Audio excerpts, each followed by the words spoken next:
เจริญพรโยมถ่ายรูปก็ถ่ายนะเดี๋ยวตอนเทศอย่าถ่ายเชิญ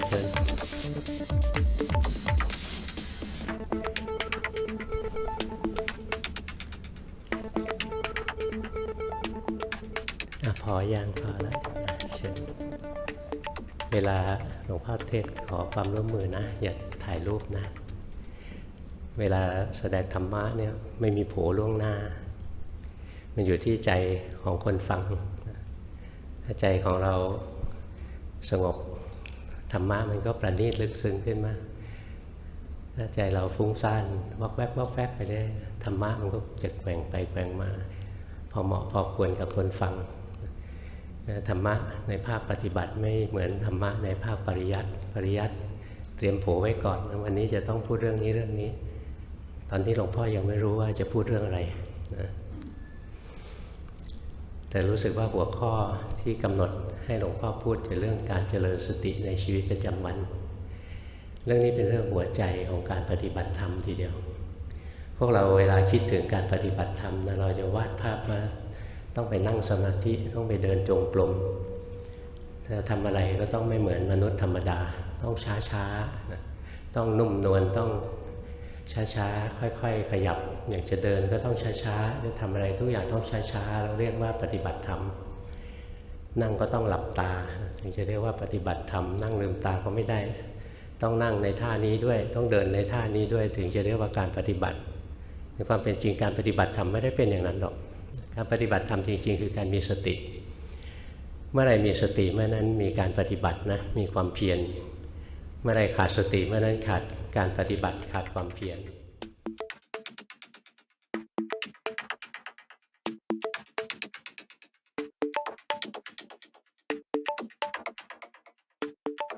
งั้นหลวงปู่มั่นท่านสอนไว้ดีมากเลยท่านบอกว่าถ้าเราทำสมาธิมากเนี่ยจะเนิ่นช้าถ้าเราค้นคว้าพิจารณาธรรมะมากพิจารณากายพิจารณาอะไรมากเนี่ยจิตจะฟุ้งซ่านหัวใจสำคัญของการปฏิบัติเนี่ยคือการเจริญสติในชีวิตประจำวันแต่การเจริญสติในชีวิตประจำวันก็ไม่ได้หมายความว่าเราจะต้องไม่นั่งสมาธิไม่เดินจงกรมไม่ทำในรูปแบบไม่ใช่อาศัยการทำในรูปแบบในเบื้องต้นนั่นเองเป็นการฝึกให้เกิดสติเมื่อมีสติแล้วเราเอาสติมาใช้ในชีวิตประจำวันจะแตกหักกันก็ตรงที่ว่าใครเจริญสติในชีวิตประจำวันได้คนไหนเจริญสติในชีวิตประจำวันไม่ได้นะโอกาสที่จะบรรลุมรรคผลนิพพานในชีวิตนี้นะยังห่างไกลเหลือเกินมันยากมากเลยที่คนคนหนึ่งจะมีสติขึ้นมานะสติที่แท้จริงแต่ไม่ยากเลยที่คนที่มีสติที่แท้จริงแล้วจะบรรลุมรรคผลนิพพานในชีวิตนี้มรรคผลนิพพานมีจริงๆถ้าพวกเราชาวพุทธไม่เชื่อว่ามรรคผลนิพพานมีจริงๆนะเรายังไม่เข้าใจเราห่างไกลนะศรัทธาของเรายังคลอนแคลนอยู่นิพพานไม่ใช่สภาวะในอุดมคติแต่มีจริงๆนิพพานเป็นความสิ้นตัณหาเมื่อใดใจของเราสิ้นตัณหาเราจะรู้จักว่านิพพานคืออะไรตัณหาคือความทะยานอยากของใจเพราะเราสังเกตดูใจเราทะยานอยากตลอดเวลารู้สึกไหมเดี๋ยวอยากโน่นเดี๋ยวอยากนี่ใจเราจะดิ้นรนตลอดเวลาเลยหาความสุขหาความสงบที่แท้จริงไม่ได้นะถ้าเข้าใจคำว่านิพพานคือความสิ้นตัณหาสิ้นความทะยานอยากนะสิ้นความปรุงแต่งนะเรียกว่าวิสังขารสิ้นตัณหาเรียกวิราคะนะเป็นชื่อของนิพพานทั้งสิ้นนิพพานมีจริงๆไม่ใช่สภาวะในอุดมคตินะที่สร้างขึ้นแบบยูโทเปียเลื่อนลอยนะเป็นสภาวะอุดมคติพระพุทธเจ้าบอกว่านิพพานมีจริงๆนะนิพพานเป็นบรมสุข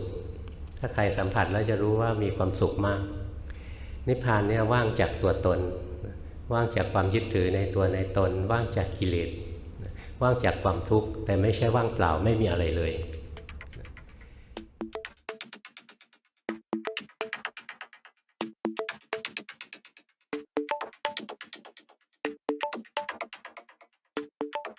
พระพุทธเจ้าไม่ได้สอนแค่ตัวนิพพานแต่ท่านสอนวิธีที่เราจะปฏิบัติจนเราเข้าถึงนิพพานได้พวกเราอย่าไปวาดภาพนิพพานไว้ห่างไกลนะบางคนวาดภาพนิพพานไว้ไกลเป็นสภาวะยูโทเปียซึ่งอีกกี่ภพกี่ชาติก็ไปไม่ถึงหรอก เป็นแค่อุบายหลอกของพระพุทธเจ้าหลอกให้คนทำความดีท่านจะไปหลอกทำไมให้คนทำความดีธรรมะของพระพุทธเจ้านั้นมันเลยดีไปอีกไม่ใช่แค่หลอกให้คนทำความดีทำความดีนะก็ยังได้รับผลดีแล้วก็ยังอย่าทุกข์แบบคนดีอีกนี่ท่านสอนวิธีที่เราจะไปถึงนิพพานได้การที่เราจะไปถึงนิพพานได้นะเราจะต้องเรียนรู้อะไรเรียนรู้ตัวเองสิ่งที่เรียกว่าตัวเราเองก็คือกายกับใจเพราะฉะนั้นการจะไปถึงนิพพานได้นะต้องรู้กายรู้ใจตัวเองเรียนรู้ลงไปว่าจริงๆนั้นกายนี้ใจนี้ของตัวเองจริงๆเป็นยังไงถ้าเรียนลงมานะจนเห็นความจริงเลยกายนี้ใจนี้เนี่ยเป็นแค่ส่วนหนึ่งของโลกไม่ใช่ตัวเราที่แท้จริงถ้าเห็นอย่างนี้ได้ใจจะปล่อยวางความยึดถือในกายในใจเมื่อไม่ยึดถือในกายในใจหรือพ้นจากกายจากใจแล้วจะเห็นนิพพาน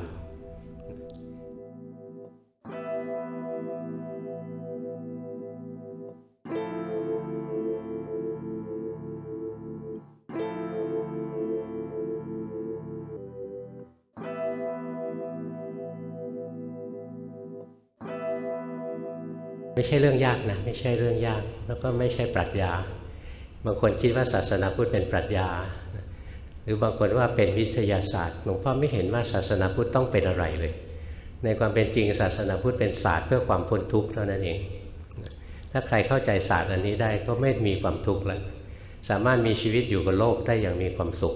ไม่ใช่ว่าต้องหนีโลกไปอยู่ในป่าด้วยอยู่ตรงไหนก็มีความสุขตรงนั้นเลยอย่างพวกเรายังทำมาหากินอยู่เราก็มีความสุขของเราได้ในเพศของฆราวาสแต่ความสุขมันก็เป็นขั้นๆไปถ้าคนไหนพร้อมมากกว่านั้นนะออกไปเป็นนักบวชเป็นอะไรภาวนาสัมผัสกับความสุขที่ประณีตลึกซึ้งขึ้นไปตามโอกาสซึ่งแต่ละคนมีอยู่แต่ว่าไม่ใช่ว่าธรรมะนี่เป็นของพระธรรมะเป็นของกลางๆเป็นของทุกคนนั่นแหละถ้าเรารู้กายรู้ใจเป็นมีสติรู้กายรู้ใจเป็นวันหนึ่งจิตปล่อยวางความยึดถือในกายในใจเราจะสัมผัสกับความสุขที่ยิ่งใหญ่ที่สุดเลยความสุขที่พูดยังไงก็พูดไม่ถึงนะพูดยังไงก็นึกไม่ออกเมื่อสัมผัสเข้าไปนี่นะน้ำตาร่วงเลยว่าความสุขอย่างนี้ก็มีด้วยหรือ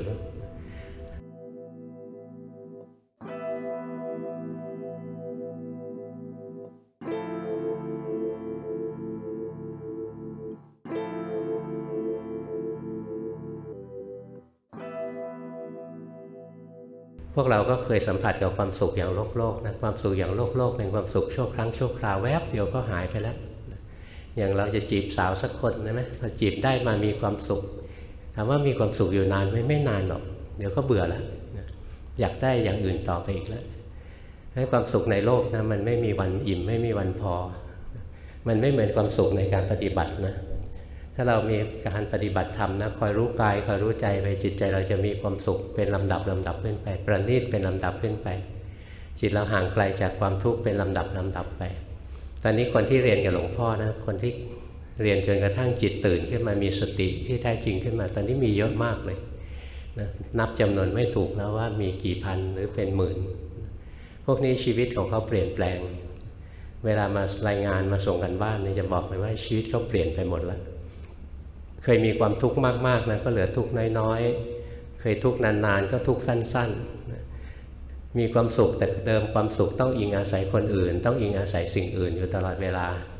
พอมาเจริญสติเป็นนะมีความสุขอยู่ในตัวเองมีความสุขอยู่กับปัจจุบันมีความสุขโดยไม่อิงอาศัยใครความสุขที่ต้องอิงอาศัยคนอื่นอาศัยสิ่งอื่นมันจะทำให้เราเป็นทาสเราจะไม่เป็นอิสระหรอกอย่างเรามีความสุขถ้าเราได้อยู่กับคนคนนี้เราต้องเอาใจเขาเดี๋ยวเขาไม่อยู่กับเราเรามีความสุขถ้าเราได้ขับรถคันนี้นี่สวยงามราคาแพงถ้ารถคันนี้พังไปเราไม่มีความสุขเราก็ต้องเป็นลูกน้องมันนะพามันไปอาบน้ำพามันไปกินข้าวคือเติมน้ำมันอะไรต่ออะไรรับใช้มันสารพัดเลย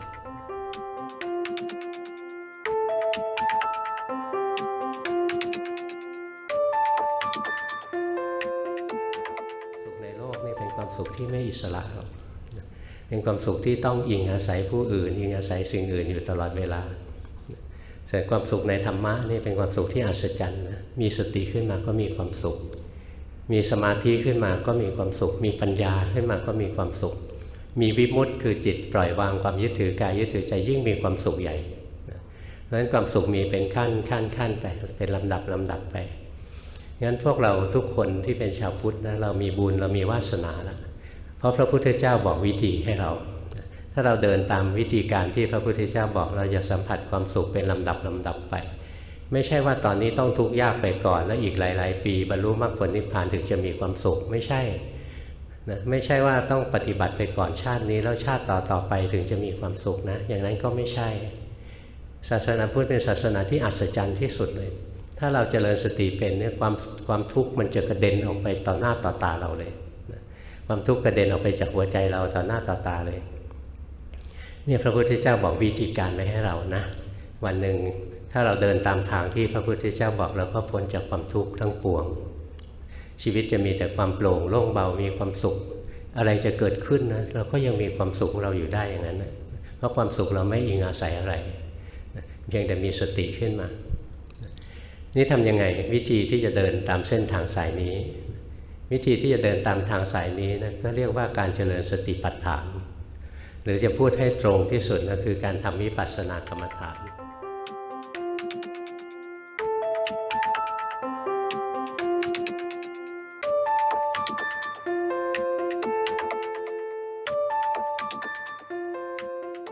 การปฏิบัติธรรมในศาสนาพุทธมีสองส่วนหนึ่งเรียกว่าสมถกรรมฐานส่วนหนึ่งเรียกว่าวิปัสสนากรรมฐานสมถกรรมฐานเนี่ยทำไปเพื่อให้จิตใจสงบให้มีความสุขให้จิตใจดี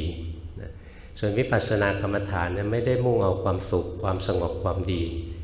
วิปัสสนากรรมฐานนะมุ่งให้เห็นความจริงของกายของใจให้เราเรียนรู้จนเห็นความจริงของกายของใจว่ากายนี้ใจนี้มันไม่เที่ยงมันเป็นทุกข์มันไม่ใช่ตัวตนที่แท้จริงไม่ใช่ตัวเราถ้าเห็นอย่างนี้แล้วมันจะวางความยึดถือในกายในใจแล้วมันจะสัมผัสกับความสุขที่ยิ่งใหญ่เมื่อไหร่พ้นกายพ้นใจนะเมื่อนั้นจะสัมผัสกับนิพพานงั้นอยากรู้จักนิพพานต้องรู้กายรู้ใจจนแจ่มแจ้งแล้วจะเห็นนิพพานด้วยตัวของเราเองวิปัสสนากรรมฐานนะมุ่งให้เห็นความจริงของกายของใจให้เราเรียนรู้จนเห็นความจริงของกายของใจว่ากายนี้ใจนี้มันไม่เที่ยงมันเป็นทุกข์มันไม่ใช่ตัวตนที่แท้จริงไม่ใช่ตัวเราถ้าเห็นอย่างนี้แล้วมันจะวางความยึดถือในกายในใจแล้วมันจะสัมผัสกับความสุขที่ยิ่งใหญ่เมื่อไหร่พ้นกายพ้นใจนะเมื่อนั้นจะสัมผัสกับนิพพานงั้นเราต้องคอยรู้สึกนะมันมีสองอย่างส่วนใหญ่ที่พวกเราภาวนามาเนี่ยส่วนใหญ่เลยเกือบทั้งหมดที่หลวงพ่อพบมาส่วนใหญ่ติดสมถะคนในโลกนี้ก็เลยมีสองส่วนหนึ่งพวกไม่ปฏิบัติเลยพวกหลงโลกไปเลยอีกส่วนหนึ่งพวกสนใจการปฏิบัติเกือบทั้งหมดติดสมถะพวกเราที่สนใจการปฏิบัติเราลองตรวจสอบตัวเองดูถ้าเราฝึกกรรมฐานมาตั้งหลายปีนะตลอดเวลาที่ผ่านมาเนี่ยเดี๋ยวก็สงบแล้วก็ฟุ้งซ่านไปภาวนาใหม่ก็สงบแล้วก็กลับมาฟุ้งซ่านอีกตลอดชีวิตหลายปีผ่านมาเนี่ยมีแต่สงบแล้วก็ฟุ้งซ่านแล้วก็สงบอันนั้นไม่ได้เดินวิปัสสนาแน่เลยเพราะฉะนั้นใจมุ่งแต่หาความสุขความสงบอย่างเดียวนี่ความสุขความสงบจากการทำสมถะก็เป็นของไม่เที่ยงไม่มีหรอกความสุขที่เที่ยง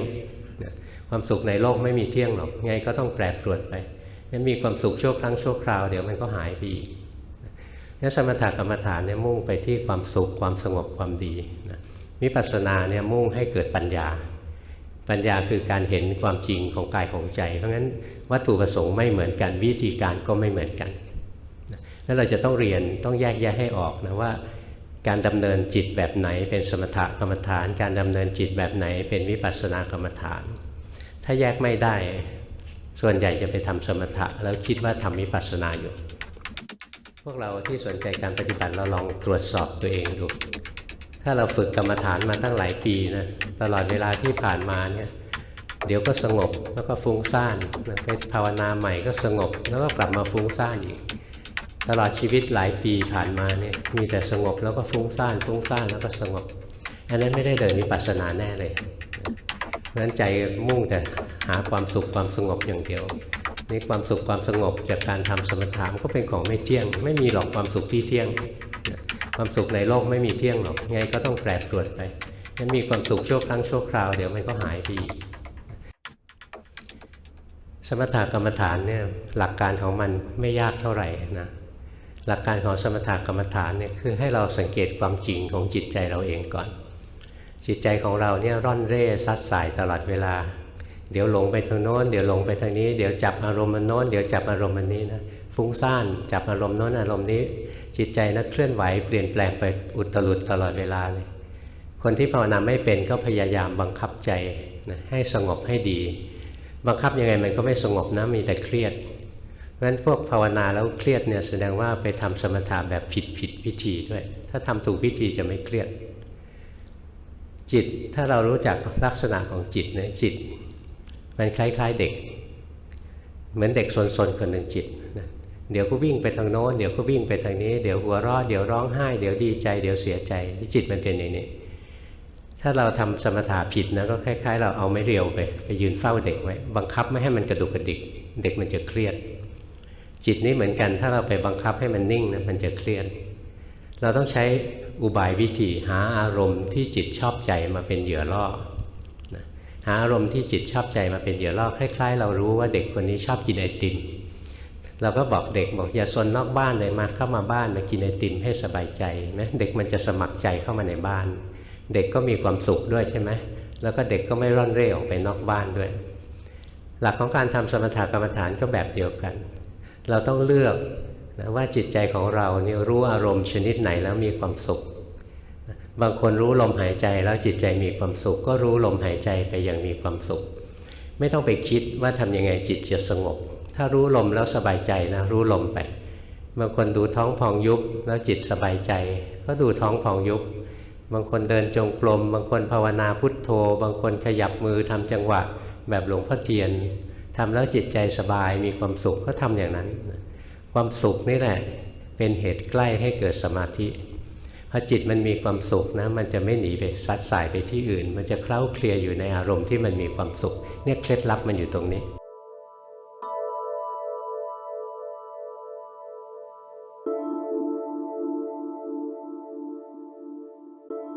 งั้นบางคนภาวนานะทำไงก็ไม่สงบทำยังไงก็ไม่สงบอันนั้นเพราะพยายามไปบังคับจิตให้สงบมันไม่ยอมสงบหรอกต้องหาอารมณ์ที่มันมีความสุขมาล่อมันอย่างหลวงพ่อตอนเด็กๆหลวงพ่อชอบหายใจไปเรียนหายใจออกหายใจเข้ามาจากท่านพ่อหลีวัดอโศการามตั้งแต่ปี02ส่วนใหญ่ในห้องนี้ยังไม่เกิดหายใจแล้วมีความสุขถ้ามีความสุขจิตสงบคล้ายๆเด็กได้กินไอติมเด็กก็ไม่ไปสนเนี่ยเคล็ดลับของสมาธินะเคล็ดลับของสมถะคือเลือกอารมณ์ที่เรามีความสุขแล้วจิตจะสงบเองเมื่อจิตสงบนะโดยไม่ได้บังคับเนี่ยจิตจะไม่เครียดถ้าคนไหนภาวนาแล้วเครียดเนี่ยแสดงว่าสมถะก็ไม่มีวิปัสสนาก็ไม่มีนะถ้าภาวนาแล้วจิตใจมันมีความสุขมีความสงบอยู่ในตัวเองได้สมถะโดยไม่ได้บังคับนี่พอจะมีความสุขแล้วมีความสงบแล้วอย่าหยุดอยู่แค่นี้ถ้าลำพังการปฏิบัติธรรมนะมุ่งเอาความสุขความสงบเนี่ยยังตื้นเกินไปศาสนาพุทธมีสิ่งที่ประณีตลึกซึ้งกว่านั้นอีกเยอะลำพังแค่ภาวนาเพื่อให้จิตมีความสุขมีความสงบเนี่ยไม่มีพระพุทธเจ้าเขาก็สอนกันได้สิ่งที่พระพุทธเจ้าตรัสรู้ขึ้นมาแล้วคนอื่นไม่มีคือวิปัสสนากรรมฐานวิปัสสนากรรมฐานเมื่อกี้หลวงพ่อบอกแล้วนะเรียนไปเพื่อให้เห็นความจริงของกายของใจนะถ้าเรารู้ความจริงของกายของใจได้ว่ากายนี้มันไม่เที่ยงกายนี้เป็นทุกข์กายนี้เป็นอนัตตาไม่ใช่ตัวเรานะถ้าเห็นอย่างนี้ได้จิตจะเบื่อหน่ายนะพระพุทธเจ้าถึงบอกว่าเพราะเห็นตามความเป็นจริงจึงเบื่อหน่ายเพราะเบื่อหน่ายจึงคลายกำหนัดคือคลายความรักใคร่ยึดถือเพราะคลายกำหนัดจึงหลุดพ้นเพราะหลุดพ้นจึงรู้ว่าหลุดพ้นแล้วนะแล้วก็มีวลีบอกว่าชาติสิ้นแล้วคือความเกิดสิ้นแล้วพรหมจรรย์คือการประพฤติปฏิบัติธรรมนะทำเสร็จแล้วกิจที่ควรทำเสร็จแล้วกิจอื่นเพื่อความพ้นทุกข์อย่างนี้ไม่มีอีกแล้วทำแล้วทำเลยนะไม่เหมือนการทำงานในโลกต้องทำไปเรื่อยๆทำมาได้เงินแล้วก็ใช้ไปเดี๋ยวก็ไปทำงานอีกหาเงินมันก็ใช้ไปอีกแต่การปฏิบัติธรรมเนี่ยมีที่สุดของมันเรียกว่าจบกิจของเราก็คือจบกิจของวิปัสสนากรรมฐานพ้นทุกข์แล้วพ้นเลยนะไม่ต้องกลับมาทุกข์อีกแล้วนะไม่เหมือนงานทางโลกนะทุกข์แล้วทุกข์อีกวนเวียนอยู่อย่างนั้นเองนี่จุดใหญ่นะหลักของมันก็บอกว่าเพราะเห็นตามความเป็นจริงจึงเบื่อหน่าย เพราะเบื่อหน่ายจึงคลายกำหนัดคือคลายความยึดถือเพราะคลายกำหนัดจึงหลุดพ้นเพราะหลุดพ้นจึงรู้ว่าหลุดพ้นแล้วจุดตั้งต้นก็คืออยู่ตรงที่ว่าเพราะเห็นกายเห็นใจตามความเป็นจริงอะไรคือความเป็นจริงของกายของใจความจริงของกายของใจคือไตรลักษณ์เพราะฉะนั้นวิปัสสนากรรมฐานเนี่ยไม่ตื้นอย่างที่หลายคนเข้าใจหลายคนเข้าใจว่าแค่รู้กายรู้ใจก็เป็นการทำวิปัสสนากรรมฐานละรู้กายรู้ใจเฉยๆยังเป็นสมถะนะต้องเห็นความเป็นจริงของกายของใจจึงจะเป็นวิปัสสนางั้นบางคนนะไปภาวนาหายใจออกหายใจเข้าไม่เผลอเลยหายใจจิตจับอยู่กับลมหายใจตลอดแล้วบอกว่ารู้กายอยู่รู้กายแล้วเป็นวิปัสสนาไม่เป็นหรอกต้องเห็นไตรลักษณ์งั้นลำพังหายใจไปเรื่อยๆแล้วไม่เผลอดูท้องไปเรื่อยๆแล้วไม่เผลอเดินจงกรมแล้วเท้าขยับยังไงก็รู้ตลอดไม่เผลอยังไม่ใช่วิปัสสนาวิปัสสนาไม่ใช่แค่รู้กายรู้ใจต้องรู้ความเป็นจริงของกายของใจความจริงของกายของใจคือไตรลักษณ์ตัวนี้เข้าใจยากมากเลยถ้าคนไหนที่เข้าใจความเป็นจริงของกายของใจนี่จะเริ่มได้ธรรมะนะการเข้าใจความเป็นจริงของกายของใจนี่มันมี3สเต็ปเรียกว่ามีปัญญา3ระดับปัญญาเบื้องต้นนะจะเห็นความเป็นจริงของกายของใจว่าไม่ใช่ตัวเราพระโสดาบันคือท่านผู้เห็นความเป็นจริงของกายของใจว่าไม่ใช่ตัวเราในทางศาสนาเรานี่สอนนะบอกว่าพระโสดาบันเนี่ยท่านมีศีลบริบูรณ์มีสมาธิเล็กน้อยมีปัญญาเล็กน้อยดูขนาดพระโสดานะสมาธิเล็กน้อยปัญญาเล็กน้อยสมาธิเล็กน้อยท่านมีศีลบริบูรณ์เพราะท่านมีสติกิเลสอะไรเกิดขึ้นในจิตนี่ท่านรู้ทันปั๊บกิเลสมันครอบงำจิตไม่ได้ไม่ผิดศีลโดยอัตโนมัติเลยสมาธิเล็กน้อยเพราะจิตของพระโสดาบันนั้นก็สายไปสายมาไม่ต่างกับจิตของพวกเรารู้สึกไหมจิตของพวกเราสายตลอดเวลาดูออกไหมอย่างมานั่งฟังหลวงพ่อเนี่ยบางทีจิตก็วิ่งมาที่หลวงพ่อนะบางทีจิตก็วิ่งมาตั้งใจฟังไม่ได้ดูหน้าหลวงพ่อแล้วแต่มาตั้งใจฟังอยู่2-3 คำนะจิตก็จะสวิชตัวเองไปคิดฟังไปคิดไปแม้จิตมันสายตลอดเวลาจิตมันเปลี่ยนตลอดเวลานะงั้นถ้าเรารู้ทันแล้วเราจะเห็นว่าจิตเกิดดับเดี๋ยวจิตเกิดที่ตาเดี๋ยวจิตเกิดที่หูเดี๋ยวจิตเกิดที่ใจจิตไปคิดเปลี่ยนปั๊บไปค่อยรู้สึกนะค่อยรู้สึกอยู่ที่กายค่อยรู้สึกอยู่ที่ใจนะค่อยฝึกนะไม่ยากมันง่ายกว่าที่คิดไว้เยอะเลย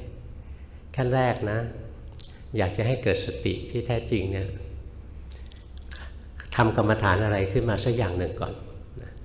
เราจะมาฝึกรู้สึกตัวก่อนนะก่อนที่เราจะเห็นความเป็นจริงของกายของใจได้อันแรกเลยเราต้องเห็นกายเห็นใจซะก่อนถ้าเราลืมกายลืมใจเราก็ไม่สามารถเห็นความเป็นจริงของกายของใจได้เพราะฉะนั้นเราต้องรู้สึกกายรู้สึกใจให้ได้ซะก่อนการรู้สึกตัวคือรู้สึกกายรู้สึกใจจึงเป็นจุดตั้งต้นของการปฏิบัติการเจริญวิปัสสนา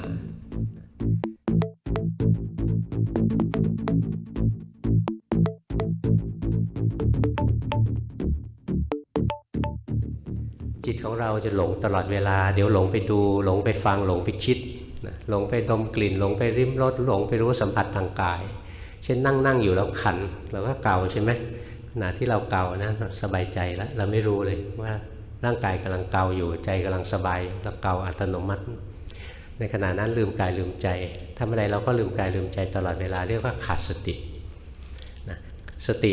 ที่หลวงพ่อพูดหมายถึงสติปัฏฐานเป็นสติที่รู้กายรู้ใจถ้าเมื่อไหร่ลืมกายลืมใจเมื่อนั้นเรียกว่าขาดสติเราลองมาวัดใจของเราเองดูว่าเราลืมกายลืมใจบ่อยแค่ไหนนะ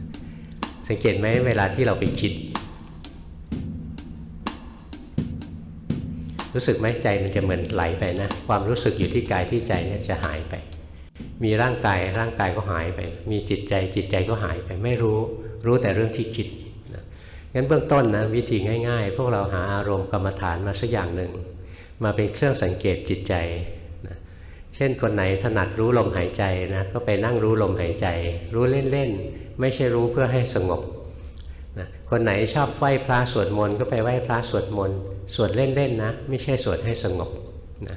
คนไหนชอบดูท้องพองยุบก็ดูไปคนไหนชอบเดินจงกรมก็เดินไปคนไหนชอบอิริยาบถ4ก็ดูยืนเดินนั่งนอนคนไหนชอบขยับมือทำจังหวะก็ทำไป แต่ทำไปเพื่อจะรู้ทันใจตัวเองทำไปเพื่อจะรู้ทันใจตัวเองยกตัวอย่างเช่นเราหายใจ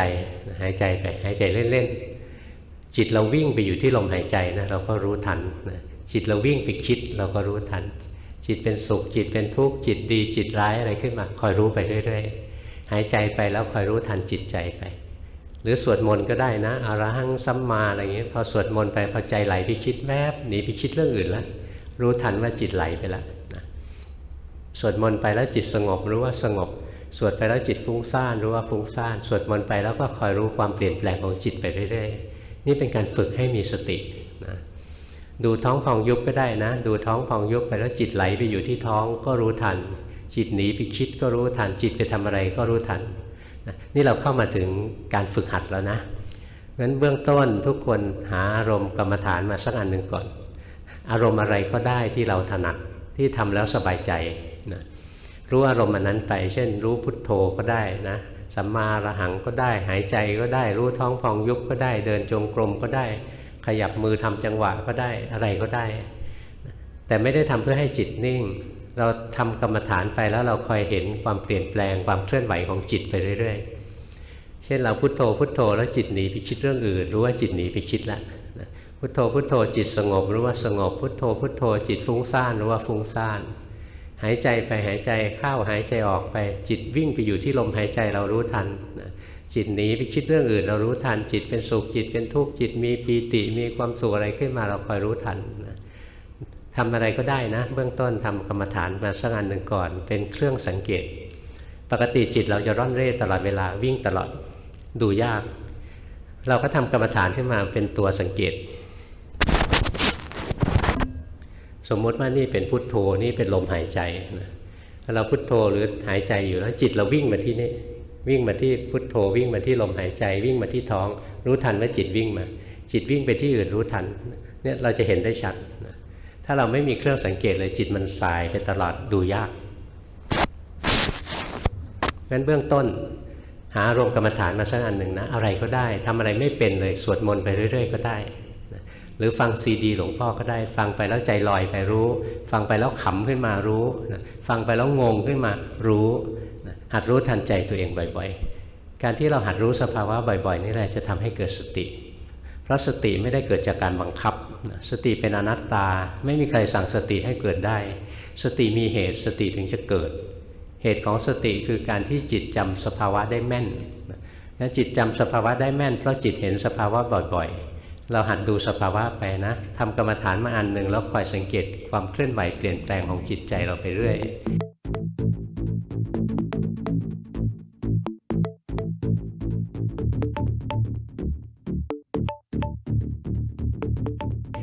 เช่นพุทโธพุทโธจิตไหลไปคิดก็รู้เนี่ยหรือสวดมนต์อรหังสัมมาจิตไหลไปคิดเราก็รู้ซ้ำพุทโธภควาเอาหนีไปอีกแล้วเราก็คอยรู้ฝึกแบบนี้บ่อยๆต่อไปพอจิตเคลื่อนตัวไปนะจิตหลงไปคิดแวบเดียวสติจะเกิดเองเลย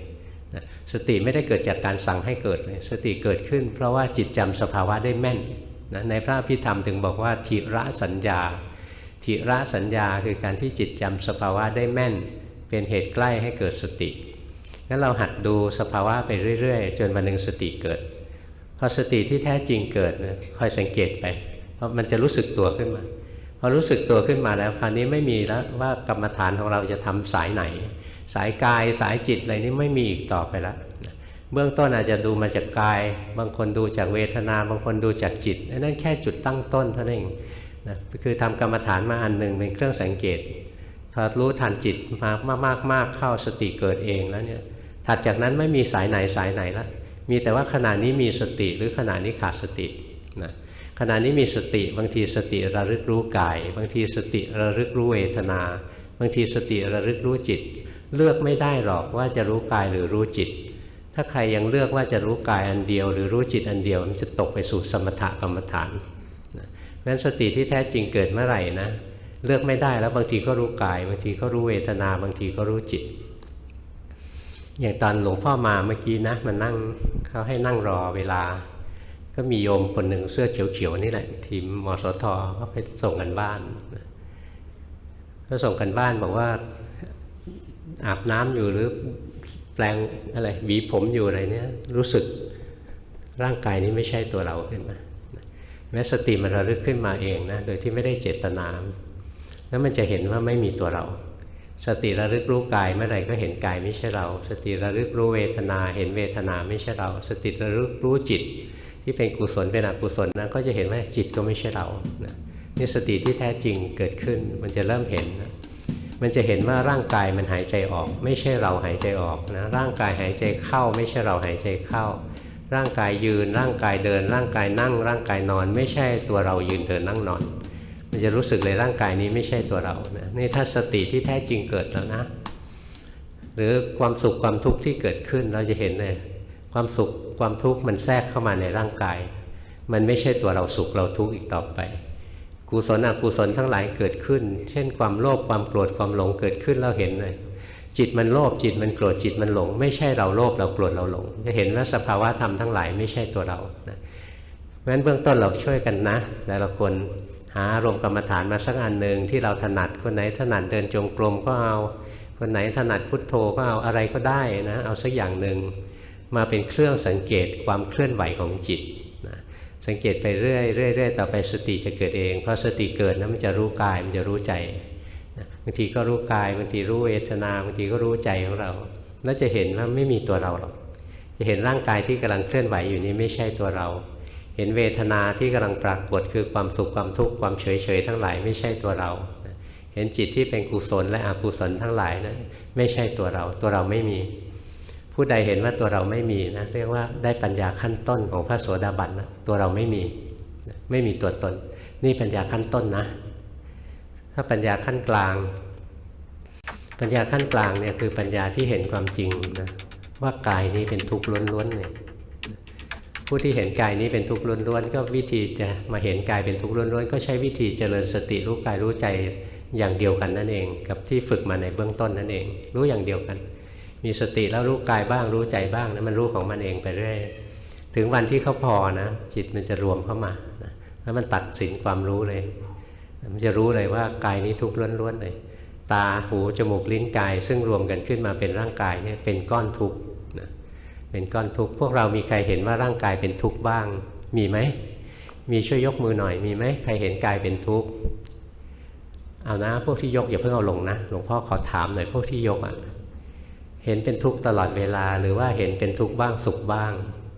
นึกออกไหมเราไม่ได้เห็นเป็นทุกข์ตลอดเวลาเราจะเห็นว่าเป็นทุกข์บ้างเป็นสุขบ้างลองไม่เอามือลงทีเดียวก็ทุกข์ให้ดูแล้วนะเอามือลงได้นะพวกเราอย่าไปนึกนะว่าเราเข้าใจธรรมะพระพุทธเจ้าสอนบอกว่าขันธ์ห้าเป็นทุกข์กายนี้ใจนี้เป็นทุกข์พวกเราไม่เห็นหรอกว่ากายนี้ใจนี้เป็นทุกข์นะคนที่เห็นกายเป็นทุกข์ได้จริงๆต้องเป็นพระอนาคามีคนที่เห็นว่าจิตเป็นทุกข์ได้จริงๆเป็นพระอรหันต์ส่วนพวกเราจะเห็นว่ากายนี้เป็นทุกข์บ้างเป็นสุขบ้างจิตนี้เป็นทุกข์บ้างเป็นสุขบ้างนะแต่ถ้าเรามีสติเรื่อยไปนะเราจะเห็นว่ากายนี้เต็มไปด้วยความทุกข์นะมีแต่ทุกข์มากกับทุกข์น้อยเห็นเองจะเห็นของมันเองพอเห็นกายเป็นทุกข์นะสิ่งที่ประกอบกันเป็นกายก็คือตาหูจมูกลิ้นกายเราจะหมดความยึดถือในตาหูจมูกลิ้นกายถ้าตาไม่ยึดก็จะไม่ยึดรูปนะถ้าหูเรายังไม่ยึดเลยมันก็จะไม่ยึดเสียงถ้าจมูกเรายังไม่ยึดนะมันก็ไม่ยึดกลิ่น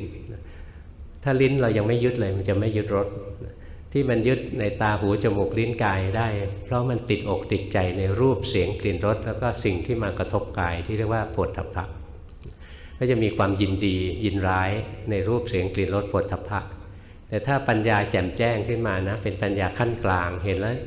กายนี้เป็นทุกข์ล้วนๆหมดความยึดถือในตาหูจมูกลิ้นกายก็จะหมดความยึดถือในรูปเสียงกลิ่นรสโผฏฐัพพะไปด้วยกามและปฏิฆะคือความยินดียินร้ายในรูปเสียงกลิ่นรสโผฏฐัพพะจะไม่เกิดขึ้นอีกท่านถึงสอนว่าพระอนาคามีละกามและปฏิฆะได้ละได้ด้วยปัญญาเห็นความจริงของกายนี่เองนะกายนี้เป็นตัวทุกข์ถัดจากนั้นการภาวนาเนี่ยนะอันนี้เป็นแค่ปัญญาขั้นกลางนะเรามาสอนในมหาวิทยาลัยเราต้องสอนเรื่องที่เป็นปัญญาหน่อยสอนเรื่องอื่นดูไม่สมเกียรติปัญญาขั้นสูงเนี่ยเป็นปัญญาที่เห็นว่าจิตนี้เป็นตัวทุกข์พวกเรามีใครเห็นว่าจิตเป็นทุกข์บ้างไหมแน่ยังมีอีกกายเป็นทุกข์ยังไม่เห็นเลยนะ เรารู้สึกไหมจิตเป็นทุกข์บ้างเป็นสุขบ้างรู้สึกไหมเราไม่ได้เห็นว่าจิตเป็นทุกข์นะแต่เราเห็นว่าจิตเป็นทุกข์บ้างจิตเป็นสุขบ้างเรียกว่าเห็นไม่ตรงความเป็นจริงคนใดเห็นว่ากายเป็นทุกข์ใจเป็นทุกข์เรียกว่าเห็นขันธ์ห้าเป็นทุกข์นั่นแหละเรียกว่ารู้ทุกข์แจ่มแจ้งจะละตัณหาได้เด็ดขาดคือตัณหาสมุทัยจะไม่เกิดขึ้นอีกสมุทัยก็คือความอยากให้กายให้ใจเป็นสุขความอยากให้กายให้ใจพ้นทุกข์งั้นถ้ารู้กายรู้ใจแจ่มแจ้งว่าเป็นก้อนทุกข์ล้วนๆก็ความอยากให้กายให้ใจเป็นสุขก็จะไม่มีเพราะรู้แล้วว่ามันเป็นไปไม่ได้ความอยากให้กายให้ใจพ้นทุกข์ก็จะไม่มีเพราะรู้แล้วว่าเป็นไปไม่ได้มันจะหมดความยินดีหมดความยินร้ายเลยนะหมดความอยากในกายในใจว่าจะต้องเป็นอย่างนั้นต้องเป็นอย่างนี้เรียกว่ารู้ทุกข์แจ่มแจ้งเมื่อไหร่ก็ละสมุทัยเมื่อนั้นทันทีที่ละสมุทัยนะก็จะแจ้งนิโรธคือแจ้งนิพพานเมื่อนั้นเลยในขณะที่รู้ทุกข์จนละสมุทัยแจ้งนิโรธนั่นแหละเรียกว่าอริยมรรคนั้นทุกข์สมุทัยนิโรธมรรคก็เกิดในขณะเดียวกันนั่นแหละนี่พวกเราหัดภาวนานะต่อไปทีแรกเราก็คอยรู้สึกกายรู้สึกใจไปเรื่อยเห็นเลยกายมันทำงานกายมันยืนกายมันเดินกายมันนั่งกายมันนอนไม่ใช่เรายืนเดินนั่งนอนเห็นร่างกายมันไม่ใช่ตัวเราเห็นจิตมันทำงานไปนะจิตมันสุขจิตมันทุกข์จิตมันดีจิตมันร้ายไม่ใช่ตัวเราไม่ใช่เราโกรธนะจิตมันโกรธไม่ใช่เราโกรธมันจะรู้สึกอย่างนี้เลยฝึกไปมันเห็นเลยทั้งกายทั้งใจไม่มีตัวเราไม่มีตัวเราในกายในใจนี้ไม่มีตัวเรานอกเหนือกายนอกเหนือใจนี้ได้พระโสดาบันนี่มีปัญญาขั้นต้นถัดจากนั้นรู้กายรู้ใจมีสติรู้กายรู้ใจต่อไปอีกนะฝึกไปเรื่อยวันหนึ่งปัญญามันแจ้งขึ้นมาเห็นเลยกายนี้ทุกข์ล้วนๆนะหมดความยึดถือในกายก็หมดความยึดถือในตาหูจมูกลิ้นกายหมดความยึดถือในรูปเสียงกลิ่นรสโผฏฐัพพะไปด้วยความยินดียินร้ายในกายก็จะไม่มีกามและปฏิฆาก็ขาดไปนี่ปัญญาขั้นกลางต่อไปในการปฏิบัติจะบีบวงเข้ามาที่จิตเราจะเห็นว่าจิตนี้เป็นตัวที่มีความสุขมากเลยจิตที่เป็นผู้รู้ผู้ตื่นผู้เบิกบานมีความสุขมากจิตที่เป็นผู้คิดผู้นึกผู้ปรุงผู้แต่งมีความทุกข์มากนี่เห็นจิตเป็นสองส่วนอยู่นั้นงานยังไม่เสร็จต้องภาวนาต่อไปอีกนะวันหนึ่งเห็นแจ้งเลยจิตนี้เป็นตัวทุกข์ล้วนๆเลยจิตมันจะสลัดคืนจิตให้โลกไปเป็นเรื่องอัศจรรย์นะจิตสลัดคืนจิตให้โลกฟังไปก่อนนะภาวนาไปเดี๋ยววันหนึ่งเห็นเองอ่ะจิตมันสลัดคืนจิตให้โลกได้เมื่อมันคืนจิตให้โลกไปแล้วมันจะไม่ยึดถืออะไรขึ้นมาอีกแล้วสิ่งที่มันยึดถือเหนียวแน่นที่สุดว่าเป็นตัวเราว่าเป็นของเราก็คือจิตนี่เองให้ฝึกเป็นลำดับไปนะการที่เห็นว่าจิตเป็นทุกข์ล้วนๆนะเป็นปัญญาขั้นสูงงั้นเบื้องต้นฝึกไปเพื่อให้เห็นว่าตัวเราไม่มีเบื้องกลางฝึกไปให้เห็นว่ากายนี้เป็นทุกข์ล้วนๆเบื้องปลายเราจะฝึกไปจนเห็นว่าจิตเป็นทุกข์ล้วนๆค่อยฝึกไม่ยากเท่าที่คิดหรอกวิธีหัดนะไม่ยากอะไรหลวงพ่อฝึกมาตั้งแต่เป็นฆราวาสตอนเด็กๆ7 ขวบเนี่ยไปเรียนกับท่านพ่อลีวัดอโศการามท่านพ่อลีวัดอโศการามท่านเป็นพระดีพระวิเศษองค์หนึ่งนะแต่ตอนหลวงพ่อไปเรียนกับท่านเนี่ยหลวงพ่อ7 ขวบเองงั้นท่านสอนให้ได้แต่เบื้องต้นสอนสมถะนะหายใจเข้าพุทหายใจออกโทอะไรเงี้ยมาฝึกอยู่ทุกวันอยู่ 2-3 ปีท่านก็สิ้นไปแล้วเราไม่มีครูไม่มีอาจารย์สอนต่อขึ้นวิปัสสนาไม่เป็นหรอกทำแต่ความสงบงั้นหลวงพ่อเลยทำสมาธิทำอะไรนี่นะทำมาแต่เด็กทำแต่ความสงบอย่างเดียวเลยไม่เห็นมันจะมีปัญญาพ้นทุกข์ที่ตรงไหนได้เลยวันไหนทำไปแล้วจิตสงบเราก็ว่าวันนี้พ้นทุกข์สงบไปไม่กี่วันมันก็กลับมาฟุ้งซ่านอีกแล้วก็ทุกข์อีกแล้วก็มาทำความสงบใหม่พอสงบก็โอ้วันนี้พ้นทุกข์อีกแล้วงั้นเดี๋ยวก็ทุกข์เดี๋ยวก็ไม่ทุกข์เดี๋ยวก็ทุกข์เดี๋ยวไม่ทุกข์นะวนเวียนอยู่อย่างนั้นเองขึ้นวิปัสสนาไม่เป็นจนมาปี25นะ2525นี่ได้ไปกราบหลวงปู่ดูลหลวงปู่ดูลสอนให้หลวงพ่อดูจิตตัวเองก่อนหน้านี้เคยดูกายนะถนัดไม่ถนัดนะว่าเคยดูเพราะว่าไม่รู้จะดูอะไรก็ดูกายแต่ใจมันไม่เอามันรู้สึกตื้นไปใจมันไม่ชอบพอได้ยินหลวงปู่ดูลบอกให้ดูจิตตัวเองก็มาหัดดูตอนนั้นรับราชการอยู่สำนักนายกอยู่สำนักนายกใกล้ๆกับอาจารย์มานิตนี่แหละตึกใกล้ๆกันทุกวันนะตั้งแต่ตื่นนอนหัดภาวนาตื่นนอนมาแค่ตื่นนอนนะแล้วนึกว่าวันนี้วันอะไรนะใจเรายังเปลี่ยนเลยนี่การภาวนานะไม่มีอะไรหรอกฝึกอยู่ในชีวิตจริงๆของเรานี่ไม่ใช่ต้องนั่งหลับหูหลับตาไปฝึกในป่าในเขาอะไรไม่ต้องหรอก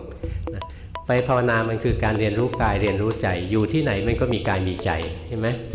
ไม่ใช่ว่ามาอยู่ที่นี่ไม่มีกายมีใจต้องไปอยู่ที่วัดถึงจะมีกายมีใจไม่ใช่อยู่ตรงไหนก็มีกายมีใจเพราะฉะนั้นอยู่ที่ไหนก็ปฏิบัติได้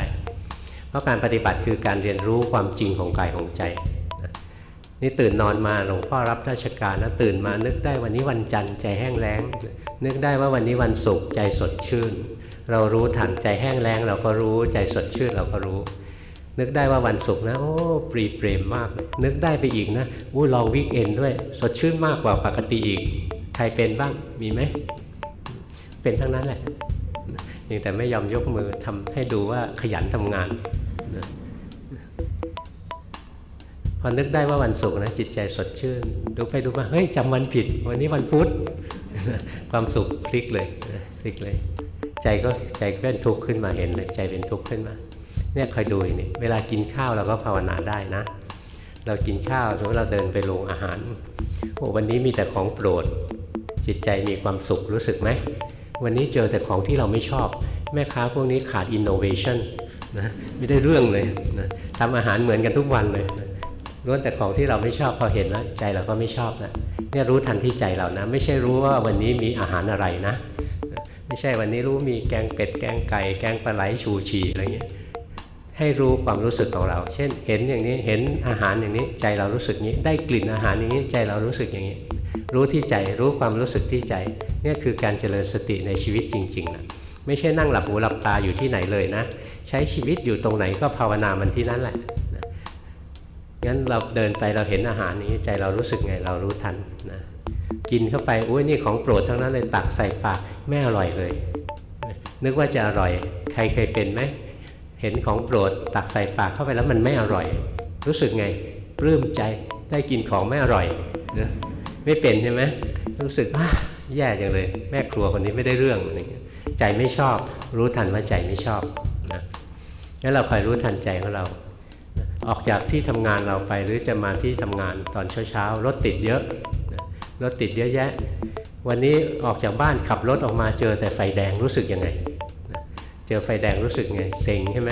เดี๋ยวก็แดงเดี๋ยวก็แดงมีแต่ไฟแดงตลอดวันเลยอย่างเงี้ยเบื่อมากเลยถ้าวันไหนเจอแต่ไฟเขียวสดชื่นเห็นไฟเขียวดีใจเห็นไฟเขียวดีใจวิ่งแม้ไฟยังเขียวอยู่แดงปุ๊บขึ้นมาไฟเหลืองก็ต้องรีบเร่งต่อไปใช่ไหมเกิดแดงขึ้นมาแล้วตำรวจมันยืนอยู่เราก็ต้องเบรกหันไปดูอีกทีตำรวจตัวปลอมเดี๋ยวนี้คนกรุงเทพมันหลอกลวงนะไม่มีตำรวจตัวปลอมเยอะเลยนะ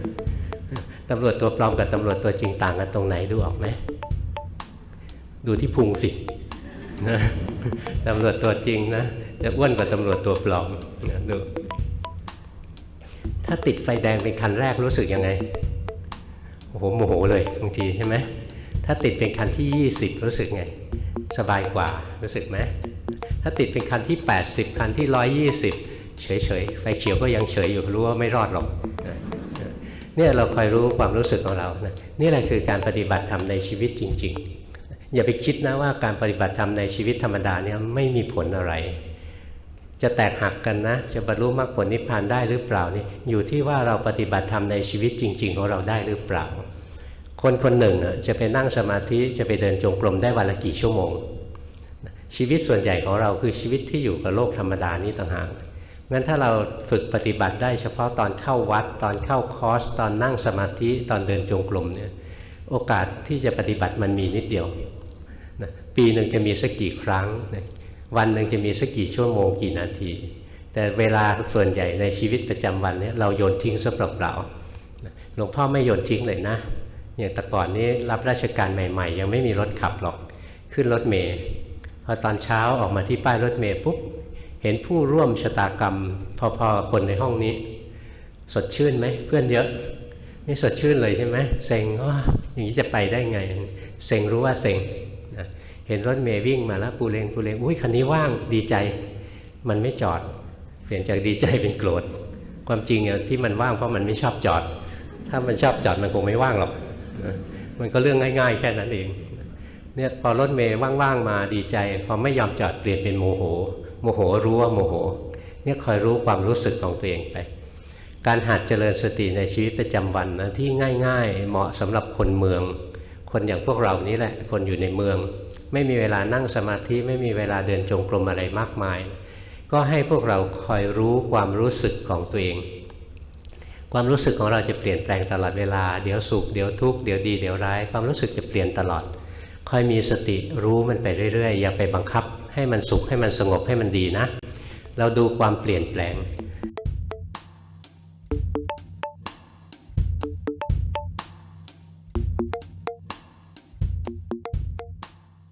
ท่องไว้นะว่าต่อไปนี้เราจะคอยรู้ความเปลี่ยนแปลงของความรู้สึกคอยรู้ความรู้สึกที่มันเปลี่ยนแปลงไปเรื่อยดูเล่นๆไปเรื่อยเราก็จะเห็นเลยจิตใจนี้เดี๋ยวสุขเดี๋ยวทุกข์เดี๋ยวดีเดี๋ยวร้ายนะหมุนเวียนเปลี่ยนไปเรื่อยๆความสุขก็อยู่ชั่วคราวแล้วก็หายไปความทุกข์ก็อยู่ชั่วคราวแล้วก็หายไปนะโลภโกรธหลงอยู่ชั่วคราวแล้วก็หายไปทุกอย่างอยู่ชั่วคราวแล้วก็หายไปฝึกมาอย่างนี้เรื่อยๆนะต่อไปปัญญามันแจ้งเลยสิ่งใดเกิดขึ้นสิ่งนั้นดับไปเป็นธรรมดาถ้าพูดภาษาบาลีก็ได้นะบอกยังกินจิสมุทยะธัมมังสัพพันตังนิโรธธรรมันติสิ่งใดเกิดขึ้นเป็นธรรมดาสิ่งนั้นดับไปเป็นธรรมดาผู้ใดเห็นว่าสิ่งใดเกิดขึ้นสิ่งนั้นดับไปเป็นธรรมดาก็เป็นภูมิธรรมของพระโสดาบันนั่นเองทุกอย่างมีแต่เกิดแล้วดับไม่มีตัวตนถาวรนะไม่มีอัตตาตัวตนที่ถาวรงั้นเราคอยฝึกนะฝึกอยู่ในชีวิตประจำวันนี้แหละใจมันโลภขึ้นมาก็คอยรู้ใจมันโกรธขึ้นมาก็คอยรู้ไม่ห้ามมันหรอกนะใจมันโมโหขึ้นมาก็รู้ใจมันฟุ้งซ่านใจมันหงุดหงิดดีใจเสียใจนะเป็นสุขเป็นทุกข์นะคอยรู้ไปเรื่อยๆบางคนบอกว่าดูจิตยากนะดูจิตง่ายจะตายไปใครรู้จักว่าโกรธเป็นไงมีใครไม่รู้จักความโกรธไหมในห้องนี้มีใครไม่เคยโกรธไหมมีไหมมีใครไม่เคยโลภไหมเราก็รู้ใช่ไหมโลภเป็นยังไงโกรธเป็นไงรู้จักใจลอยไหมใจลอยก็รู้ใช่ไหมฟุ้งซ่านเป็นไหมเซ็งเป็นไหมหดหู่เป็นไหมอิจฉาเป็นไหมกลัวเป็นไหมกังวลเป็นไหมเราเป็นตลอดเรารู้จักตลอดเลยหน้าที่ของเราก็คือความรู้สึกขณะนี้อะไรกำลังเกิดอยู่มันกำลังเซ็งหลวงพ่อประโมทพูดอะไรว่าฟังไม่รู้เรื่องเซ็งเซ็งรู้ว่าเซ็งแต่หายากนะคนที่ฟังหลวงพ่อแล้วเซ็งหายากนะหัวเราะรู้สึกไหมเมื่อกี้หัวเราะแล้วใจมันโปร่งขึ้นมารู้สึกไหมแล้วก็ลืมตัวเองนะเราคอยรู้สึกตัวนะคอยรู้ความรู้สึกที่เปลี่ยนแปลงไปเรื่อยๆนะหลวงพ่อก็หัดมาของหลวงพ่ออย่างนี้เองหลวงปู่ดูลบอกให้ดูจิตนะเราก็คอยดูเดี๋ยวก็สุขเดี๋ยวก็ทุกข์เดี๋ยวก็ดีเดี๋ยวก็ร้ายนะดูไป7 วัน7 เดือน7 ปีดูมันเรื่อยๆไปนะวันหนึ่งปัญญามันพอนะจิตมันจะรวมเข้ามาเวลาที่จะเข้าใจธรรมะเนี่ยจิตมันจะไม่จะอยู่กับโลกปัจจุบันอย่างนี้จิตของเรานี่ร่อนเร่อยู่ทางทวารทั้ง6ตาหูจมูกลิ้นกายใจร่อนเร่ไปหาอารมณ์ทางตาหูจมูกลิ้นกายใจตลอดเวลาสายตลอดนะจิตอย่างนี้เรียกว่าจิตอยู่ในกามาวจรภูมิจิตที่สายไปในกามคือรูปเสียงกลิ่นรสโผฏฐัพพะทั้งหลายเวลาที่เกิดมรรคผลเนี่ยจะไม่ไปเกิดในกามาวจรภูมิจิตจะรวมเข้าอัปปนาสมาธิรวมเองเลยนะถึงไม่เคยหัดเข้าฌานวันนั้นมันก็จะเข้าของมันเองรวมลงมาแล้วมันจะตัดสินความรู้กันในสมาธินี่เองเสร็จแล้วพอผ่านกระบวนการออกมานะเราจะรู้สึกเลยว่าตัวเราไม่มีหลังจากนั้นจะไม่รู้สึกเป็นตัวเราอีกต่อไปแล้วค่อยๆฝึกนะเบื้องต้นเอาเท่านี้ก็พอละชาวพุทธทุกคนนะต้องตั้งเป้าไว้นะว่าพวกเราจะต้องเป็นพระโสดาบันให้ได้ในชีวิตนี้เราอย่าไปคาดหวังอย่าไปคิดเอานะว่ามันห่างไกลเกินไปนะหน้าที่ของเราทำเหตุให้พอสมควรแล้วผลมันจะเกิดเองเหตุที่จะทำให้เราได้เป็นพระโสดาบันคือท่านผู้รู้ความจริงว่าตัวเราไม่มีนะก็คือคอยมีสติคอยรู้ทันกายรู้ทันใจตัวเองเรื่อยๆไปโดยเฉพาะพวกเราชาวเมืองเนี่ยคอยรู้ความเปลี่ยนแปลงของความรู้สึกไปเรื่อยๆวันหนึ่งมันจะเห็นเองเลยว่าตัวเราไม่มีลองดูนะลองดูไม่ได้ยากเท่าที่คิดหรอกหลวงพ่อเทศมา52 นาทีแล้วต่อไปให้ถามบ้างสรุปซะหน่อยเดี๋ยวจะฟังแล้วงงอันแรกเลยอย่าใจลอยอย่าใจลอยไปนะเมื่อไหร่ใจลอยลืมกายลืมใจตัวเองอันที่สองอย่าไปนั่งปฏิบัติธรรมแบบเคร่งเครียดบังคับตัวเองบังคับกายบังคับใจให้แค่รู้สึกนะรู้สึกถึงความมีอยู่ของกายรู้สึกถึงความมีอยู่ของใจอย่าใจลอยถ้าใจลอยก็ลืมกายลืมใจในขณะเดียวกันอย่าไปนั่งจ้องอย่าไปนั่งเพ่งถ้าเพ่งแล้วเครียดแล้วใช้ไม่ได้แค่ไม่เผลอไปกับไม่เพ่งเอาไว้นะแค่รู้สึกไปถึงความมีอยู่ของกายของใจรู้สึกถึงความรู้สึกที่เปลี่ยนแปลงไปเรื่อยๆรู้สึกเล่นๆไป แค่รู้สึกนะอย่าไปเพ่งไม่ต้องคิดไม่ต้องเพ่งแค่รู้สึกเอานะรู้สึกไปเรื่อยแล้ววันหนึ่งปัญญาจะเกิดถ้าเพ่งไว้ปัญญาไม่เกิดออกทุกอย่างจะนิ่งไปหมดเลยนะฝึกไปนะฝึกไปอย่างพอฟังหลวงพ่อแล้วงงรู้ว่างงเห็นไหมง่ายขนาดนี้งงรู้ว่างงรู้ทันตัวเองเรียบร้อยแล้วใช้ได้แล้วได้คะแนนแล้วใจลอยรู้ว่าใจลอยนี่ใช้ได้แล้วไม่ใช่ว่าห้ามใจลอยไม่มีใครห้ามได้หรอกใจลอยใจมันจะลอยห้ามมันไม่ได้จิตมันเป็นอนัตตานั้นใจลอยรู้ว่าใจลอยใจมีความสุขสังเกตไหมพวกเราฟังหลวงพ่อส่วนมากฟังไปแล้วใจมันค่อยๆตื่นรู้สึกมีความสุขรู้สึกเบิกบานก็รู้ว่ามีความสุขรู้สึกว่ามีความเบิกบานเกิดขึ้นนะคอยรู้สึกถึงความรู้สึกของตัวเองแคร์กับความรู้สึกของตัวเองคอยรู้เฉยๆอย่าเข้าไปแทรกแซงฝึกเอาอย่างนี้นะไม่ยากหรอกจะยากอะไรนักหนามันหลวงปู่ดูลสอนหลวงพ่อคำแรกเลยนะไปหาท่านไปกราบท่านเมื่อวันที่6 กุมภาพันธ์ 2525ไปถึงก็ไปบอกท่านตอนนั้นท่านเพิ่งฉันข้าวเสร็จนะพอท่านฉันข้าวเสร็จแล้วท่านก็ออกมานั่งที่ระเบียงนั่งเก้าอี้โยกแล้วก็เข้าไปกราบหลวงปู่ครับผมอยากปฏิบัติหลวงปู่ก็นั่งหลับตาไปเลยหลับตาไปเกือบชั่วโมงเลยแล้วโอ้หลวงปู่แก่มากแล้วหลวงปู่ฉันข้าวเสร็จเลยหลับไปแล้วเราภาวนาไม่เป็นนะตอนนั้นทำแต่สมถะไม่เข้าใจหรอกหลวงปู่หลับไปแล้วเมื่อไหร่หลวงปู่จะตื่นมาสอนเราวะเนี่ยนะคิดอย่างนี้นะท่านหลับตาไปนิ่งๆเกือบชั่วโมงท่านลืมตาขึ้นมาประโยคแรกที่ท่านสอนนะท่านสอนบอกว่าการปฏิบัตินั้นไม่ยากประโยคแรกเลยนะการปฏิบัตินั้นไม่ยากยากเฉพาะผู้ไม่ปฏิบัติอ่านหนังสือมามากแล้วต่อไปนี้อ่านจิตตนเองอ่านจิตตนเองนะทำตัวเป็นแค่นักอ่านนะไม่ใช่ให้เป็นนักประพันธ์ไม่ใช่ต้องไปคอยแต่งให้จิตเป็นอย่างโน้นแต่งเป็นจิตเป็นอย่างนี้ให้แค่อ่านจิตมันสุขก็รู้จิตมันทุกข์ก็รู้จิตมันดีก็รู้จิตมันร้ายก็รู้อ่านมันไปเรื่อยทำตัวเป็นแค่นักอ่าน